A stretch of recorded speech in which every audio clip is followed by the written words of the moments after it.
How many times have you struggled to find the perfect nightlight for your nursery?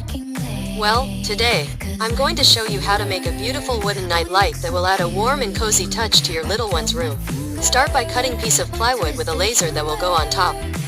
This is where your creativity can shine. Use a scroll saw to cut out a base on a piece of wood or OSB board. Now, it's time to glue the all pieces together. Apply wood glue and press them firmly to ensure a strong bond.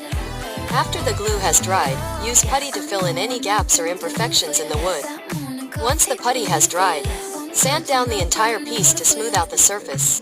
To add a pop of color, paint the night light with acrylic paints. Finally, install LED lights inside the nightlight to create a soft, ambient glow that will help soothe your little one to sleep.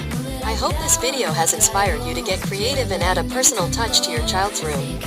Don't forget to like, share, and comment below with your thoughts on this DIY project.